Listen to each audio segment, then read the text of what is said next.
ça prend quoi pour être un bon entrepreneur, selon toi? Bien, je pense que c'est des classiques. Hein? Je pense qu'il faut être passionné. Il faut être vraiment passionné. Puis il faut être très tenace. J'oublie là, les histoires de travailler. Puis tout ça, je pense que ça va de soi. Mais il faut vraiment être passionné. Il faut être tenace. Et faut pas avoir peur de se lancer. Il ne faut pas attendre que tout soit parfait avant de se lancer. C'est souvent une erreur que l'on voit. Les gens attendent que tout soit tellement parfait. Oui, que finalement, ça n'arrive jamais. T'sais. Et puis, parce que de toute façon, tu vas en faire des erreurs. La peur de l'échec ou la peur, puis échec, je trouve que c'est un espèce de mot là, qui est trop... qui est dur. Mais tu vas en faire des erreurs. Même si tu essayes de tout prévoir, puis pour être sûr que tout fonctionne, il y a des choses qui ne fonctionneront pas comme tu l'as prévu. Alors, ça te prend une certaine agilité. Il faut que tu comprennes rapidement que, oups, ça, c'est pas la bonne chose et que tu sois capable de modifier ton parcours.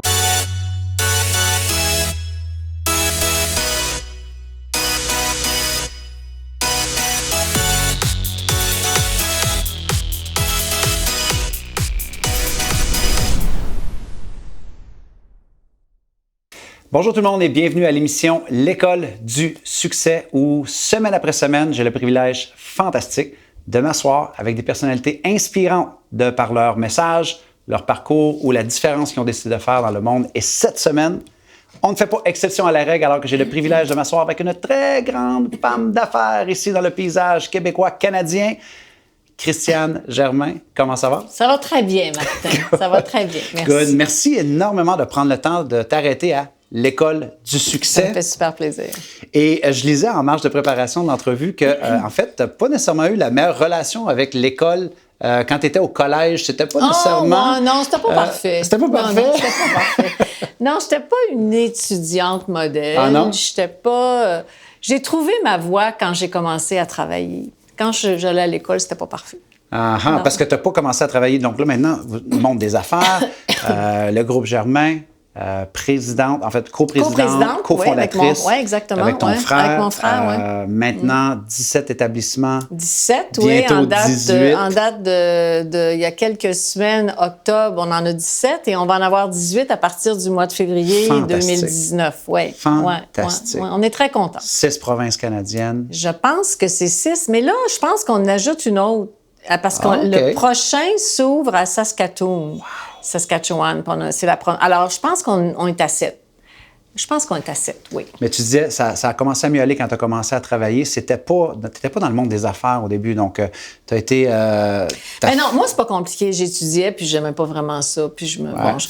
Et puis, à un moment rapidement, là, tu sais, j'ai commencé à travailler, que ce soit dans des magasins. Tu sais, j'étais caissière. Caissière, tout ça. Puis, à un moment donné, j'ai arrêté d'étudier, puis je suis allée travailler dans une banque. Puis là, j'ai réalisé que c'était, en fait, petite anecdote, je travaillais dans une banque. On aime ça, des anecdotes, nous, ici. Je travaillais dans une banque, ça faisait quelques mois que j'étais là, arrive un beau grand jeune homme, travailler avec nous autres. Je lui demande, j'ai dit, puis c'est quoi ton salaire? Alors, il me dit 111 $. Puis moi, à ce moment-là, je gagnais 72 $ par semaine. Alors, je suis allée voir le directeur de la succursale, puis j'ai dit, pourquoi lui gagne 111, puis moi, je gagne 72? Alors, il m'a répondu qu'il avait complété son cégep, chose que je n'avais pas faite, et que c'était un gars. Oh. Alors, évidemment, à cette époque-là, puis je l'aurais pas fait de toute façon, mais je pouvais pas devenir un gars, mais je pouvais toujours retourner à l'école, OK? Alors, je suis retournée à l'école. Tu as fait ce qui était possible. Exactement. Ouais. Je suis retournée à l'école, je suis allée compléter l'équivalent du cégep parce que je suis allée étudier en Ontario, je voulais apprendre l'anglais. Puis j'ai arrêté après ça. Puis là, à ce moment-là, j'ai pris mon cours en administration hôtelière à Toronto. Et puis là, j'ai commencé à travailler dans l'hôtellerie. J'ai été embauchée après par une chaîne américaine. Puis tout ça. J'ai fait mon petit bout de chemin. Et là, je suis retournée dans l'entreprise familiale qui était à cette époque-là la restauration à Québec. J'ai fait ça pendant quelques années. On a eu des restaurants qui ont fonctionné très, très bien. Alors, j'aimais beaucoup la restauration, mais j'ai eu le goût, à un moment donné, de faire autre chose. Et c'est là, avec mon frère, qu'on a eu ce coup de foudre, ce déclic quand on était allé à New York et on est resté dans un hôtel qui s'appelait le Morgan, qui venait tout juste d'ouvrir. Et puis, on s'est dit, pourquoi on ne fait pas ça à Québec? Alors ça, c'est arrivé en 86 et on a ouvert en 88. Wow! Parce que là, je regardais le parcours. Ici, vous êtes dans l'horizon, le paysage québécois partout. Moi, je voyage partout à travers le Canada, donc je suis dans un jardin où est-ce que je voyage. Absolument, c'est incroyable. Charlevoix, c'est toute beauté. Et on va en revenir aussi sur la marque et l'empreinte personnelle que vous avez vraiment au niveau du service, l'humanisme dans vos... Mais à cette époque-là, on s'entend, là, l'hôtellerie, vous êtes quand même, encore aujourd'hui, un petit joueur dans un océan. Oui, absolument. Absolument. Où est-ce que la compétition, où est-ce que les grandes chaînes mondiales, à cette époque-là, vous le dites, vous avez du succès en restauration. Est-ce que c'est un coup de dé vers le destin? Est-ce qu'il y a l'ampleur du risque à ce moment-là? Le calculez-vous ou vous dites, ça peut fonctionner, il y a un marché pour quelque chose de différent? Le risque à ce moment-là est absolument pas calculé. Tu sais, je veux dire, on est tout jeune et puis non, plein d'ambition, pas calculé. Puis on pense pas à ça. Là, tu sais, on a beaucoup d'enthousiasme, on est absolument passionné, on n'a pas une scène. Mais il n'y a pas de problème. Il n'y en a pas de problème. Puis, un vrai démarrage entrepreneurial. Ça va fonctionner. C'est ça va marcher. Puis c'est quoi le plan B? Il n'y en a pas parce que ça va marcher. Tu sais. Alors, c'était comme ça. Puis en plus, ça ne m'empêchait pas de dormir. Puis moi, parce que j'ai travaillé dans la restauration, j'ai toujours eu, en quelque part, je me disais, ben si ça marche pas, je vais m'ouvrir un café, puis je vendrai du café. Puis tu sais, j'ai jamais eu d'inquiétude vraiment. J'avais toujours mon plan B, c'était ça, c'était ouvrir un café en quelque part. Ça te rendait heureuse, c'était parfait, OK. C'était parfait. J'avais pas de, tu sais, j'étais pas inquiète. Il y a des inquiétudes, comme à un moment donné, tu sais, tu fais des choses, puis mais dans comme on dit, le big picture là, j'étais pas du tout inquiète. Ça va marcher. Donc là, on regarde aujourd'hui, on a l'impression que tout ce que vous touchez se transforme en or. Non, mais ça, c'est pas vrai, par exemple, parce que ce qui ne se transforme pas en or, on ne le voit pas. Mais il y a des choses qui ne fonctionnent pas. Oui, bien, mais j'aimerais qu'on y aille peut-être un peu là, si vous m'accordez cette permission-là, parce qu'il y a tellement de gens qui regardent cette émission-là, sont des entrepreneurs, des porteurs de projets, des passionnés, qui s'arrêtent souvent à la première embûche ou qui regardent des entrepreneurs qui ont un succès populaire, qu'on va appeler, et financier aussi, et ils se disent, oui, mais eux, ça a été facile, ou eux, c'est facile. Oui. Une période peut-être la plus difficile dans ce parcours entrepreneurial-là a été quand? Ben, il y en a eu plusieurs, OK? Je suis certain. Il y en a eu plusieurs, puis tu sais, je peux vous en nommer. On a passé au feu à quelques reprises. Tu sais, on a eu des établissements qui ont passé au feu. C'est vraiment difficile. Surtout quand on n'est pas bien assuré. La première fois qu'on a passé au feu, on n'était vraiment pas bien assuré. Alors, ça nous a coûté très cher. Il a fallu recommencer. Puis ça a été un moment très difficile dans notre développement. À ce moment-là, on était dans la restauration. Quand on a ouvert l'hôtel de Toronto, par exemple, le Germain à Toronto, c'était notre quatrième hôtel parce qu'on l'a ouvert après Montréal. Et toutes nos aventures hôtelières depuis le début ont été financièrement, on se mettait beaucoup à risque. Donc Toronto, c'était une aventure qui était plus. Puis c'est drôle, plus on avançait, plus on était conscient des risques que nous prenions. OK? Que vous n'aviez pas au début. Exactement. Là. Le premier, tu sais, quand t'as rien, là, ben je veux dire. Vous n'avez rien à perdre. 1 multiplié par 0, c'est, tu sais, je veux dire, bon. Alors, donc, à un moment donné, plus tu avances, plus tu as des choses à perdre, alors plus les risques deviennent importants. Alors, Toronto, c'était notre quatrième hôtel. Tu sais, on avait des risques financiers importants. Et on ouvre, c'est l'année du SRAS à Toronto. Là. Alors, l'Organisation mondiale de la santé dit à tout le monde, n'allez pas à Toronto parce qu'il y a danger d'attraper ce virus et vous pouvez en mourir. Et toi, tu ouvres un hôtel, tu sais. Donc, c'était une période extrêmement difficile. La première année, on n'a pas fait les chiffres qu'on... Bon, heureusement, nos financiers ont compris que c'était hors de notre contrôle et puis ça a été... Mais tu sais, c'était difficile, c'est une leçon aussi parce que quand tu penses que ça va bien aller, ben c'est pas toujours là que ça va bien. Hein? Des fois, t'as des embûches sur lesquelles tu n'as aucun contrôle. Alors, et mon père me disait toujours, papa, il dit, Christiane, il dit, quand ça va bien, il dit, assure-toi que tu mets de l'argent de côté pour les moments où ça va aller moins bien et que tu ne pourras pas contrôler, tu sais. Puis il a tellement raison, les fameuses 7 années de vache grasse puis les 7 années de vache maigre. Tu sais, à un moment donné, il faut toujours que tu penses, parce que quand ça va bien, tu ne sais jamais de quoi le lendemain. Alors, il faut que tu t'en gardes, il faut que tu te gardes des... C'est souvent là qu'on croit que tout va bien aller, on se croit invincible. Ouais, absolument. Puis en parlant de se croire invincible, plus tôt dans notre carrière, nous avions à ce moment-là 2 restaurants à Québec qui allaient très, très bien, le Cousin Germain et le Saint-Eau. C'est 2 établissements qui, en même temps, là, faisaient de très bonnes affaires. Alors là, on était jeune vingtaine. Alors nous autres, on est super, on est top, c'est la restauration pure. Alors, on a décidé d'en acheter un 3e. Et ce 3e-là, ça n'a pas fonctionné. Ça a été... Et ce 3e-là, nous n'étions pas propriétaires de la bâtisse. Nous avions un bail dans un centre d'achat, un bail de 10 ans. Le restaurant n'a pas fonctionné, puis on a essayé, on a changé de formule. Bref, mais on a été là pendant 10 ans. Finalement, on s'est départi. On est allé jusqu'au bout de notre bail. On a perdu énormément d'argent dans cette aventure. Et la chance qu'on a eue, c'est d'avoir perdu cette somme d'argent-là alors que nous étions vraiment au début de notre carrière. Et cette leçon-là me sert encore aujourd'hui. Ça vous a rendu quoi? Humble? Très humble.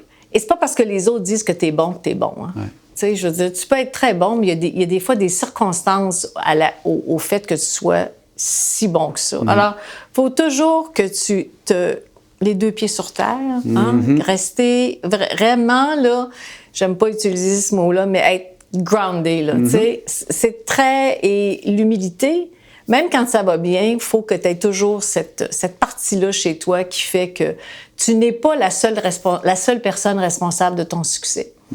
Comme si jamais il y a quelque chose qui arrive, c'est pas juste toi qui es responsable. Ouais. Alors, dans tout ce qu'on fait, il faut pas se penser là, si bon que ça. Ça, c'est de la musique à mes oreilles parce que c'est tellement contre-intuitif à ce qu'on entend dans le monde des affaires. On va souvent entendre « self-made ». Tu sais, c'est des gens qui se sont construits eux-mêmes et les Américains vont vraiment faire la promotion de ça, mais en même temps, je trouve qu'on est aussi la somme de notre communauté, de l'humilité avec laquelle on va écouter les gens qui nous entourent et de la façon dont on va percevoir nos échecs, comme que vous l'avez fait avec ce long bail-là qu'on va appeler. Oui, non, effectivement. Puis vous riez, là, mais c'est comme, tu sais, t'es là, puis en plus, l'emplacement que nous avions dans ce centre d'achat, il y a des gens qui le voulaient, alors ils nous empêchaient même de sous-louer à d'autres. Oh, OK? Alors, puis tu sais, quand tu fais affaire avec des grosses organisations comme ça, c'est vraiment pas toi qui as le dernier mot, tu sais. Alors, ça a été... C'est très frustrant quand tu sais que toi, tu pourrais le sous-louer, mais que le propriétaire en question ne te laisse pas... Tu sais, il se dit... Tu vas te rendre jusqu'à la dernière journée de ton bail, tu sais. Wow. Alors non, ça a été une expérience très enrichissante. Et je suis très contente que nous ayons vécu cette expérience-là alors qu'on était beaucoup plus jeunes. Et ça, c'était... Là, maintenant, tu la regardes avec un recul et tu mentionnes ça. Ouais. Mais au moment, comment est-ce que tu fais pour te ramener quand tu vis des trucs, de l'injustice? Est-ce qu'il y a des trucs qu'aujourd'hui, encore une fois, t'apprends à connaître les règles du jeu, tu sais. Comment tu te sens? Moi, je me suis jamais sentie une victime, par exemple. Non, c'est pas dans mon... C'était difficile, on va passer au travers, mais je me suis jamais sentie une victime, non. Non, j'ai pris... À un moment donné, tu prends des décisions, il faut que tu sois capable de vivre avec tes choix. Et des fois, tes choix... Tu sais, moi, il n'y a personne qui m'a mis dans cette situation-là. Le restaurant, on a décidé de l'acheter. Le bail, on l'a signé. Tu sais, c'est parce qu'on pensait qu'on était super bon. On était bon, je veux dire, on était bon, mais je veux dire, on n'est pas parce que t'es bon que t'es quelque chose de moins bon qui peut t'arriver. T'es pas Absolument. À l'épreuve de tout, là, tu sais. Alors donc, j'ai appris ça, mais il n'y a personne qui m'a forcé, là. J'ai tout fait ça toutes les décisions qu'on a prises. Responsabilisation à 100%. Absolument. Là, c'était nous autres. Là, puis il Excellent. faut vivre avec les choix qu'on fait. Je pense que c'est essentiel. Et ça, pour tout le monde qui nous écoute, en fait, peu importe notre industrie, hôtelier ou quoi que ce soit, être responsable de sa vie est tellement important. Exactement. Tu es responsable des choix que tu fais dans ta vie. Tu es responsable de ta vie. Il faut que tu t'en occupes parce qu'il ne faut pas que tu laisses les autres s'en occuper. Donc, avec cette responsabilité-là, j'ai l'impression que vous l'avez teintée vraiment dans les hôtels Germain. Vous aviez cette vision-là de dire, OK, on peut faire les choses différemment dans le monde hôtelier. Ouais. Et cette notion-là d'avoir une touche humaine, d'aller plus loin que ce que la compétition n'était peut-être pas prête à aller au niveau du service, du souci. Du moins, c'est ce que moi, j'ai senti quand que je vois dans vos établissements. Pour vous, c'était quoi la vision ou le rêve de monter? Bien, je te dirais dans un premier temps que cette vision-là dont on parle aujourd'hui n'était pas ça à l'époque? Pas du tout. Donc, oui, quand on a ouvert notre hôtel en 88, on ouvrait un hôtel. Là. Le premier, c'était où? Le premier, c'était à Sainte-Foy, Québec, à l'entrée de Québec. Ça s'appelait le Germain-des-Prés. C'est maintenant le Halt à Québec. Et quand on l'a ouvert, là, on ne se disait pas, OK, en 2020, on va avoir 20 propriétés à travers le Canada. Là, on ouvrait un hôtel, on voulait que ça soit un succès. On ouvrait un hôtel. Et le deuxième est quand même venu seulement qu'en 96. OK? C'est quand même arrivé 8 ans plus tard. Et le Germain en 99. Et notre développement, qui est récent, je dirais que le développement plus important a commencé en 2007. T'sais? Et qu'est-ce qui vous a mis la puce à l'oreille de dire il y a une possibilité de développer ce que l'on est devenu et de l'amener dans une croissance? Je te dirais que quand on a ouvert Montréal, c'est là qu'on a décidé qu'on voulait, OK, on va aller à travers le Canada. Et dans notre domaine, le développement est quelque chose de ça prend du temps. OK? Ça prend du temps. Il faut quand même calculer au moins 2 ans à partir du moment où tu trouves un emplacement et tu ouvres ton hôtel. OK? Alors, donc, à titre d'exemple, ça fait... Quand on a commencé à développer pour l'Ouest canadien, on cherchait un emplacement à Calgary et le plus important pour nous, c'était Vancouver. Et aujourd'hui, on est en 2018. Notre hôtel à Calgary, ça fait 8 ans qu'il est ouvert, puis on cherche toujours à Vancouver.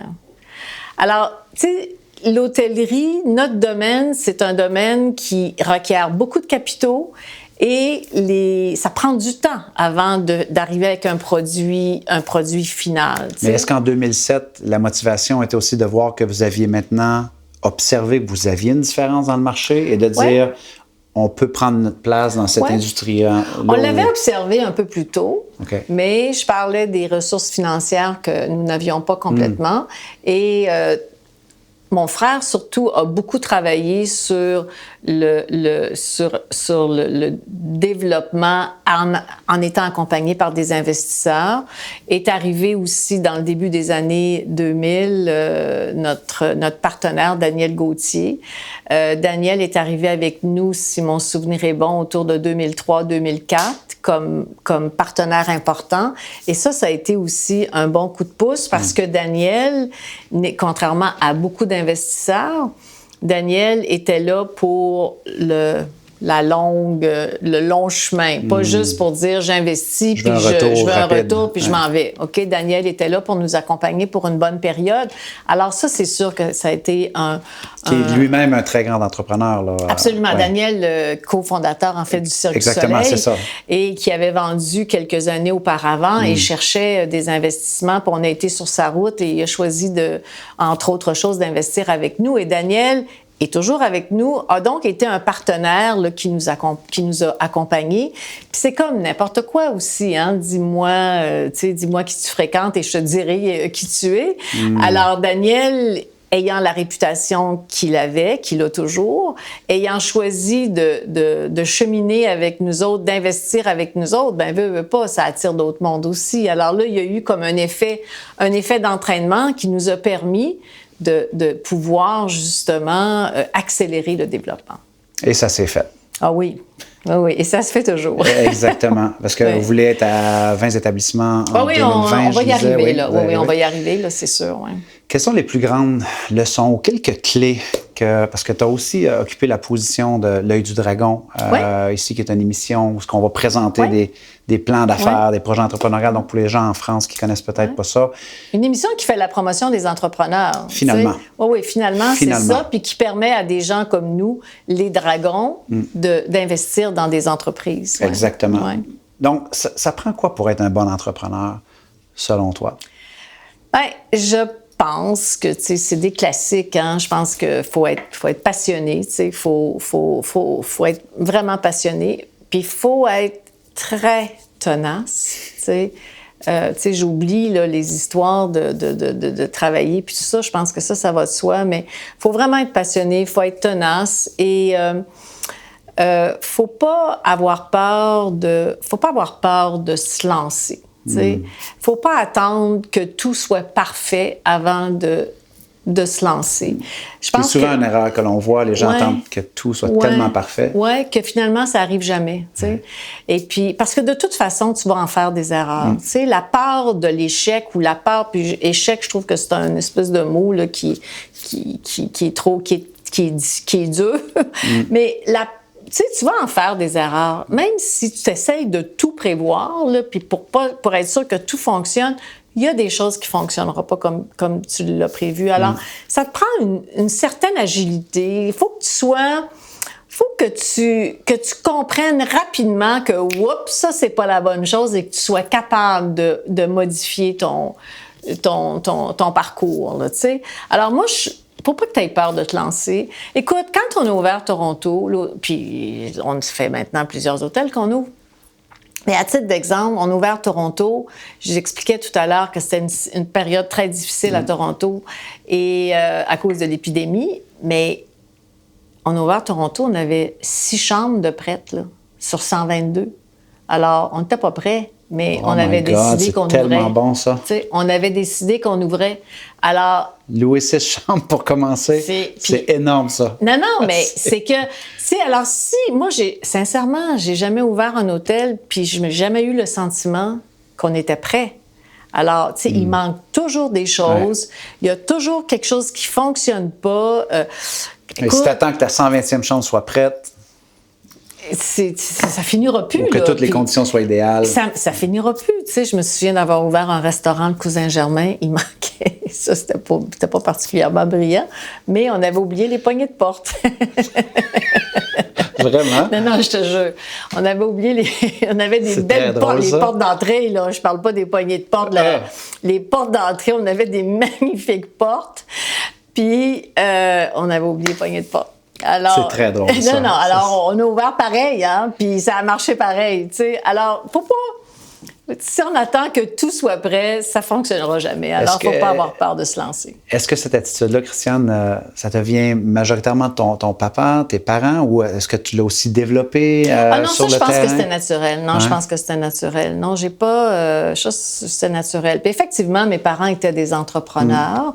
Effectivement, je me souviens très bien, d'avoir vu mon père, ma mère, de mettre à la dernière minute, mettre la main à la pâte, il manquait des affaires, puis on y va pareil, là, je veux dire, c'est pas parce qu'il manque ça que, alors, donc, ça fait partie de mon vécu, ça fait partie de mon apprentissage, et puis, mais ça me dérange pas, là. Puis, très souvent, les gens s'en aperçoivent pas, là, un coup que la porte est ouverte, t'as juste à la laisser ouverte. S'il n'y a pas de poignée, c'est pas plus grave que ça, là. Exactement. Est-ce que par la suite, tu as eu des mentors? Est-ce que tu as eu des coachs, des gens qui t'ont accompagné dans ton évolution entrepreneuriale? Oui. Bien, en même temps, ma génération, le mentorat, ça n'existait pas. C'était pas. Tu avais des gens là, qui t'inspiraient, puis que tu rencontrais, tu disais « Oh, wow! » Mais le mentorat tel qu'on le connaît aujourd'hui n'existait pas quand j'ai débuté ma carrière, puis même au cours de ma carrière. Ceci étant dit, il y a des gens qui ont été importants pour moi dans ma vie,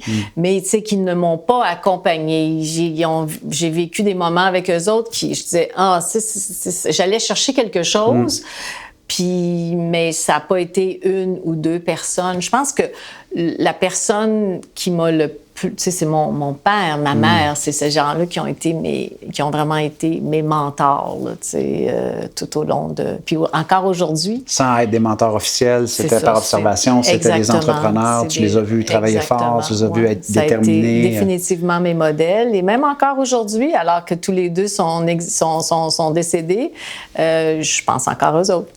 Dans certaines situations, oui. Est-ce qu'ils ont eu la chance de voir la femme d'affaires? Oui, c'est ça. Absolument. Oui. Je ne sais pas si c'est une chance, mais ils m'ont vu. Ils m'ont vu stressés, en pleine croissance. Non, ils nous ont vu, heureusement, effectivement, oui. Tu mentionnais tantôt, dis-moi qui tu connais, je vais te dire qui tu es. Qu'est-ce qui fait une bonne leader? Donc, tu es coprésidente pour mobiliser les équipes. Il y a beaucoup de défis aujourd'hui aligner les gens avec la culture de l'entreprise, s'assurer que les gens embarquent dans la vision. La touche que toi, tu mets là-dedans ou les conseils que tu aurais à dire par rapport à cela? Bien, moi, ça a toujours été donner l'exemple. Tu sais, c'est que Moi, je pense que tu dis des choses, walk the talk, tu sais. Je veux dire, tu dis des choses, faut que ta façon d'agir soit en ligne avec ton discours et il faut que tu en sois conscient tout le temps. Et quand tu es entrepreneur, quand tu es chef d'entreprise, quand tu es patron, quand tu ne fais pas ce travail de 9h à 5h, puis après ça, ben tu fais ce que tu veux. Tu sais, l'entrepreneuriat, la direction des équipes, c'est un style de vie. Hein? C'est une façon d'être. Et je pense que ça doit toujours transpirer dans que tu sois avec tes équipes ou que tu ne sois pas avec eux autres. On parle beaucoup d'authenticité, on parle beaucoup d'expériences, de choses, c'est ça, de moments authentiques. Bien, ça commence par les individus qui te font vivre ces moments-là.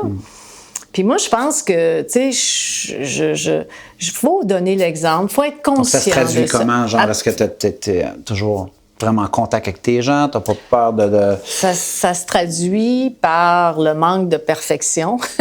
OK. Mais j'aime ça que ça revient, ça. C'est bon, ça. Ce qui veut dire... Tu leur donnes la permission à eux aussi de faire des erreurs et d'apprendre. Absolument. Puis moi, j'essaie. C'est sûr, on essaie toujours d'être des meilleures personnes. On essaie toujours de s'améliorer. Je pense que je suis une meilleure leader maintenant que je l'étais il y a 20 ans parce que j'essaie de m'améliorer, j'essaie d'être proche de mes équipes, mais il y a des moments où je suis pas pantoute parce que je suis pas de bonne humeur, tu sais. Des fois, là... Et ça aussi, c'est être authentique. Bien, c'est comme ça, tu sais. Ouais. Alors, j'essaie d'être juste, d'être équitable, j'essaie c'est sûr qu'il y a certaines convictions que j'ai et que j'essaie de mettre en application, mais je vous dirais que c'est essentiellement d'être vrai par rapport aux messages et aux choses que je demande à mes équipes. Je pense que c'est ça. Mais ça fait pas de moi une personne, ça fait pas de moi un chef d'entreprise là, qui est toujours sa coche, comme on dit. Là. Des fois, c'est ça, je pète des coches. Dit-elle avec tellement de douceur qu'on a de la difficulté à l'imaginer. Croyez-moi. Oui, non, mais j'aime parce que ça va avec la trame de l'authenticité. Des fois, les gens croient que l'authenticité, c'est être constamment gentil. Ah non. Et d'être constamment dans l'empathie, alors qu'à un moment donné, quand les vraies choses doivent être dites, les vraies choses doivent être dites aussi. Oui. Puis, tu sais, faut pas non plus, comme, tu sais, il y a des enseignements qu'on doit prendre de certaines personnes, puis j'essaie d'en prendre, mais on est comme on est aussi, tu sais. Puis, si à un moment donné, avec mon frère, on a fait ce qu'on a fait, puis qu'on continue de le faire, bien, c'est sûr que des fois, il y a des énergies qui sont peut-être pas toujours parfaites, là, tu sais. Il y a des moments qui sont difficiles, tu sais. J'ai eu, pour toutes sortes de raisons, à congédier des gens et des choses comme ça que j'ai eu à faire. Puis qui sont jamais faciles. C'est très difficile de faire ça, là, tu sais, que ce soit c'est toujours, en tout cas, quand tu le fais, tu penses que c'est toujours la meilleure décision pour l'entreprise, puis ça finit souvent par être la meilleure décision pour la personne que tu Aussi, congédies. souvent, mais oui. c'est des moments difficiles à passer, puis il n'y a rien de le fun là-dedans, là, vraiment, là, tu sais. Alors, puis je suis certaine qu'il y a des personnes aujourd'hui qui gardent tu sais, ça a été extrêmement difficile pour eux autres, tu sais. Mais des fois, tu as ces choix à faire qui sont pas le fun, là. Il n'y a rien d'empathique là-dedans, en disant à quelqu'un, j'ai plus besoin de toi, puis, tu sais, c'est pas le fun. Mais il faut que ça se fasse, tu sais, et puis... Je lisais dans un article en marge de préparation de l'entretien que tu disais que tu avais eu à te bâtir une carapace entre l'émotionnel et le rationnel, et que, tu sais, avec le temps, aussi, tu aimerais aussi t'adoucir, mais en même temps, tu sais, c'est... Bien, c'est drôle, je me suis adoucie. Ah oui, hein? Oui, je me suis adoucie. Puis ça, c'est beaucoup en lien avec le fait d'être une femme, parce que quand j'ai commencé dans ma carrière, des modèles de femmes, moi, j'en avais pas. Les modèles de... C'est vrai, maintenant, on est chanceux parce qu'on a des femmes comme toi. Il y en a, mais quand j'ai commencé, il n'y en avait pas. Les modèles que j'avais, c'était des hommes qui réussissaient. Et puis, à ce moment-là, c'était tough, là, tu sais. Souvent, le patron, là, c'était comme, tu passais... il Comme on dit, par la là. vieille école, mais c'est comme ça que ça fonctionnait. La vieille école, c'était comme ça que ça fonctionnait. Et moi... En plus de ça, j'étais une fille, tu sais. Alors là, j'avais à aller un peu contre nature parce qu'il fallait que je sois tough, OK? Tu demandais pas à quelqu'un de faire quelque chose avec un beau sourire, là, tu fais ça. Puis c'était ça mon modèle, tu sais. Puis en plus, mon père était quand même il était pas dans les plus difficile. Tu sais, c'était un homme qui avait un bon sens il était proche de ses gens, tu sais. Alors, donc, mon modèle a quand même pas été si difficile que ça, mais moi, je me sentais l'obligation de faire ma place, tu sais. Alors donc, j'ai appris avec le temps que je pouvais être un bon chef, une bonne leader, tout en étant une femme, tu sais. Alors là, il y a des choses que j'ai veux pas, je me suis adoucie dans certaines affaires. Laisser tomber des pleurs, un peu comme un oignon. Des trucs qui nous ont servi à l'époque, et maintenant, tu peux laisser aller cette partie-là de moi. C'est plus nécessaire, oui. Ouais, heureusement. Heureusement. Puis moi, je suis une fille je pleure facilement. Vraiment? Ah non, qu'est-ce qui vous fait pleurer, par exemple? C'est effrayant. On va avoir des confidences. Non, mais c'est vrai, je pleure facilement. Mettons, je rencontre les employés, là, puis c'est facile pour moi de pleurer, tu sais. Puis je leur dis maintenant, là je vais pleurer, tu sais, parce que je viens très, très émotive, très rapidement.